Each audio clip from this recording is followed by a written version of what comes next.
Ini adalah skuad timnas Jepang saat menghadapi Indonesia bulan November lalu. Bisa kalian lihat, mereka semua bermain di Eropa. Kalau kita lihat cadangannya juga nggak kalah hebat. Mayoritas dari mereka juga bermain di liga top Eropa. Padahal, kalau kita mundur ke 1998, di mana itu pertama kalinya Jepang masuk ke Piala Dunia, tidak ada satupun pemain Jepang yang bermain di luar. Jadi, bagaimana Jepang bisa memproduksi pemain-pemain bintang ini? Dan kenapa mereka sangat hebat?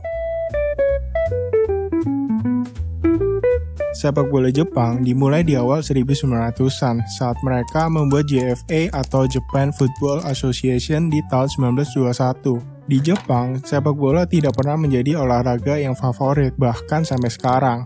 Sepak bola masih bukan menjadi olahraga paling populer di Jepang. Ya, dengan segala pencapaian Jepang di dunia sepak bola belum bisa mengalahkan popularitas dari baseball. Meskipun nggak populer, tapi sepak bola Jepang itu pernah masuk ke Olimpiade tahun 1936. Kalau kita berbicara tentang sepak bola dan Olimpiade, memang Olimpiade pernah menjadi turnamen paling bergengsi di sepak bola. Tapi ketika Piala Dunia pertama kali diadakan di tahun 1930, pamor Olimpiade itu udah menurun. Karena FIFA itu buat aturan kalau tim yang bermain di Olimpiade itu harus diisi sama tim-tim amatir. Jadi kayak negara-negara Eropa, terus Amerika Selatan itu nggak bisa mengirimkan skuad terbaik mereka. Nah, balik lagi ke Jepang, meskipun mereka masuk ke Olimpiade 1936, ini juga nggak bisa dibilang sebuah prestasi. Karena buat masuk ke Olimpiade, waktu itu bisa dibilang cukup mudah. Negara Asia itu masih sedikit yang jadi anggota FIFA. Sehingga buat masuk ke Olimpiade itu sesimpel jadi anggota FIFA. Konsepnya beda jauh sama zaman sekarang yang harus kualifikasi dulu.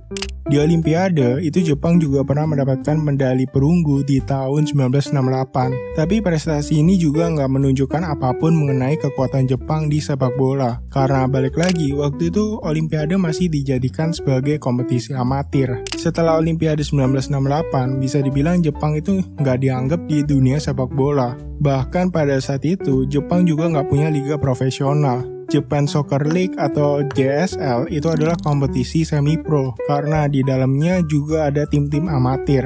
Ya, intinya di era itu Jepang masih belum fokus ke dunia sepak bola.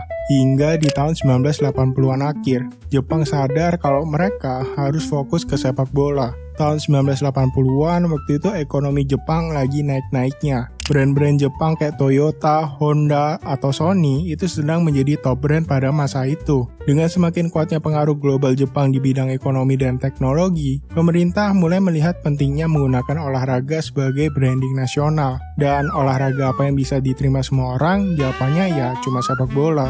Selain itu, prestasi dari Korea itu juga menjadi wake up call buat Jepang. Gak bisa dipungkiri, Jepang sama Korea itu punya hubungan persaingan yang sangat kuat.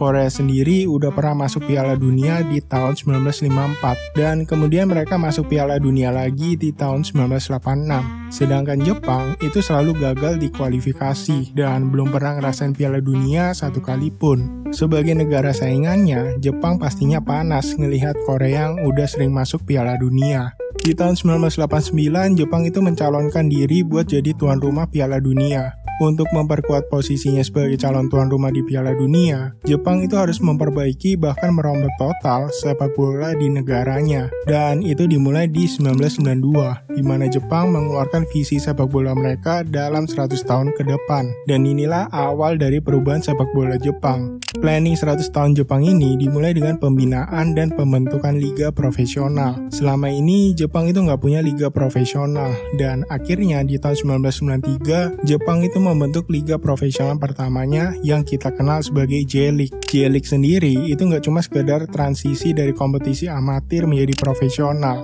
melainkan J-League itu dibentuk benar-benar mulai dari grassroots. Masalah terbesar J-League adalah dari segi finansial, karena dulu JSL itu bukan liga profesional, sehingga kondisi keuangan itu kurang diperhatikan. Buat yang belum tahu, dulu JSL itu sistemnya kayak klub buat hobi aja.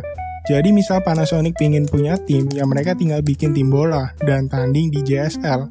Atau Toyota pingin punya tim, mereka juga bisa bikin timnya. Sehingga klub-klub itu ya bergantung sama perusahaannya. Dan sistemnya itu sangat berbeda sama misal Leipzig yang dimiliki sama Red Bull. Memang Leipzig juga bergantung sama Red Bull. Tapi Leipzig itu juga menghasilkan income sendiri dari sponsor, tiketing, jual pemain, dan lain-lain. Sedangkan klub yang ada di JSL, keuangan mereka itu ikut sama perusahaannya. Bahkan pemainnya juga rata-rata itu pegawainya. Dengan J-League, JFA itu mengubah tim-tim tadi menjadi klub yang independen dengan struktur organisasi di luar perusahaan. Dan klub ini juga harus berbasis di kota-kota tertentu, ya seperti klub pada umumnya.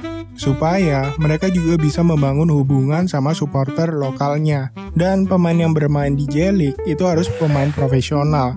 Untuk mengatasi masalah finansial ini, JFA dan pemerintah Jepang ikut membantu mencarikan sponsor buat tim-tim J-League ini. Klub di J-League setidaknya harus punya satu sponsor utama yang bisa nge-support timnya. Nah, pemerintah Jepang itu mendorong supaya perusahaan lokal itu mendukung tim daerah mereka. Seperti contohnya Urawa Red Diamond yang berbasis di kota Saitama. Dan mereka itu didukung sama Mitsubishi Motor yang memiliki pabrik di kota Saitama. Terus ada Yokohama Marinos dari Yokohama. Mereka didukung sama Nissan yang pusatnya itu di Yokohama. Contoh lain, Nagoya Grampus yang basisnya di kota Nagoya. Dan mereka disponsori oleh Toyota yang punya markas di Toyota City yang jaraknya nggak jauh dari Nagoya. Dan semua tim di J-League pada saat itu mempunyai sponsor mereka masing-masing. Pemerintah Jepang juga menyupport klub-klub ini dengan stadion-stadion yang berkualitas. Nggak cuma stadion biasa, standar stadion yang bisa dipakai tim J-League itu harus sesuai dengan standar FIFA. Jadi kita nggak bakal lihat stadion-stadion yang sebenarnya lebih mirip sawah daripada lapangan bola. Dan salah satu syarat buat main di J-League, mereka juga harus punya akademi. Itu alasannya kenapa klub di Jepang itu harus berbasis di kota-kota mereka masing-masing. Ya, supaya pengelolaan akademi ini bisa lebih maksimal. Misal kita ambil tim dari Tokyo. Tim dari Tokyo ini bakal bekerja sama dengan sekolah-sekolah yang ada di Tokyo buat nyari bakat-bakat terpendam. Anak yang punya bakat ini bakal mereka masukkan ke akademi mereka. Di sana anak-anak ini bakal dididik secara profesional dengan pelatih yang profesional dan fasilitas yang mendukung. Dan ini berlaku di semua klub. Jadi meskipun J-League ini diawali dengan 10 tim aja, yang artinya kota-kota yang ke-cover itu cuma 10 aja, seiring berjalannya waktu bakal muncul klub-klub baru di kota-kota lain dan mereka udah punya standar yang sama. Karena kalau nggak memenuhi standar, mereka nggak bisa main di J-League. Jadi di Jepang kita nggak bakal dengar istilah cari kami sampai ke pelosok. Ya karena di pelosok Jepang itu juga udah ke cover. Terus bagaimana dengan pemainnya? Sebelum J-League ini resmi dibentuk di 1993, Jepang itu udah nge-prepare pemain-pemain asing buat main di J-League.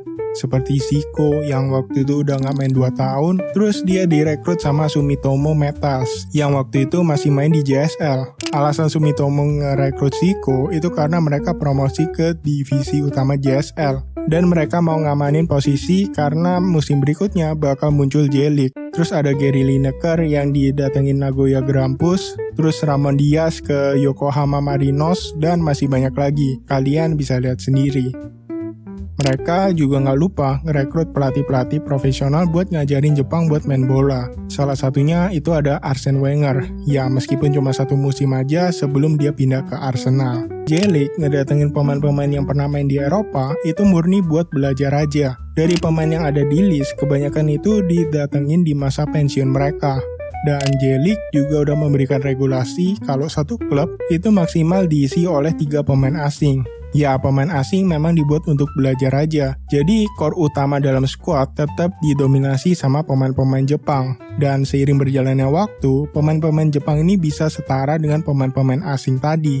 Dan akhirnya, usaha mereka itu terbayar setelah di 1998 mereka ikut Piala Dunia untuk pertama kalinya dengan squad full bermain di Liga Jepang. Meskipun mereka nggak menang 1 kali pun, nggak masalah. Yang penting udah masuk Piala Dunia. Ya, di titik ini udah kelihatan baik-baik aja. Tapi Jepang itu sadar kalau mereka ini udah terlambat di sepak bola. Sejago-jagonya Jepang, Liga Jepang itu nggak bakal bisa menyaingi liga-liga yang ada di Eropa. Dan Jepang menemukan solusi. Kalau Liga Jepang nggak bisa jadi yang terbaik, kenapa nggak dipindah aja pemain-pemain Jepang ini ke liga-liga terbaik? Caranya gimana? Ya dengan akademi yang udah mereka siapkan tadi. Fokus Jepang buat bikin akademi itu nggak cuma supaya J-League itu keisi, tapi fokus mereka lebih mencari cara supaya pemain akademi mereka ini bisa dilirik sama negara-negara yang jauh lebih besar. Salah satu caranya mereka bekerja sama dengan Jerman. Di awal pembentukan J-League, Jepang juga melakukan kesepakatan football exchange dengan Jerman. Di awal ada beberapa pelatih Jerman yang melatih di J-League, dan sebaliknya Jepang mengirimkan pemainnya ke Bundesliga. Kenapa Bundesliga mau merekrut pemain-pemain Jepang? Karena pemain-pemain Jepang itu terbukti kalau mereka punya etos kerja dan disiplin yang sangat tinggi, sehingga mereka bisa cepat beradaptasi dengan timnya. Kedua, Jepang dianggap sebagai alternatif untuk mencari pemain dengan harga yang murah, tapi juga dengan kualitas yang tinggi. Misal Dortmund waktu ngerekrut Shinji Kagawa. Dortmund cuma perlu bayar 350.000 euro aja, dan Kagawa bisa dibilang menjadi pemain terbaik Jepang yang pernah bermain di Bundesliga. Dan gak cuma itu aja, kedatangan pemain Asia juga mendatangkan keuntungan dari segi komersialnya. Dan dari sini kita bisa narik kesimpulan kalau klub yang rekrut pemain Jepang mereka bakal dapat untung dari komersial, harganya juga murah, dan mereka punya kemampuan adaptasi yang cepat sehingga mereka juga bisa menyesuaikan permainannya dengan timnya. Nah, dari sini terbentuklah sebuah kepercayaan kalau merekrut pemain Jepang itu nggak mengecewakan. Dari sini makanya pemain-pemain Jepang itu lebih dilirik daripada negara Asia lainnya. Dari data di transfer market, Jepang menjadi penyuplai pemain Asia terbanyak yang bermain di Liga Top Eropa. Jelas ini bukan tanpa alasan, makanya Liga Jepang itu lebih dipantau sama scouting-scouting Eropa. Kita ambil contoh, Takashi Usami yang dipinjam sama Bayern Munchen di umurnya masih 19 tahun. Memang dia nggak bisa dapat jam bermain di Munchen, tapi akhirnya dia tetap berhasil main di Bundesliga meskipun di tim yang lebih kecil. Terus ada Ryo Miyichi yang direkrut Arsenal waktu masih di akademi. Ya meskipun karirnya juga nggak sukses, tapi ini juga membuktikan kalau akademi Jepang itu juga dilirik sama Eropa. Dan kalau kita maju ke yang lebih baru, ada Kubo yang masuk ke La Masia lewat program pencarian bakatnya Barcelona. Meskipun akhirnya gagal soalnya Barca itu ngelanggar aturan. Tapi akhirnya dia juga bisa ke akademinya Real Madrid. Dan sekarang menjadi pemain inti di Real Sociedad. Dan masih banyak lagi kayak Mitoma, Endo, Minamino, dan lain-lain. Terima kasih sudah menonton, like, comment, share, dan subscribe kalau kalian suka sama videonya, dan sampai jumpa di video selanjutnya.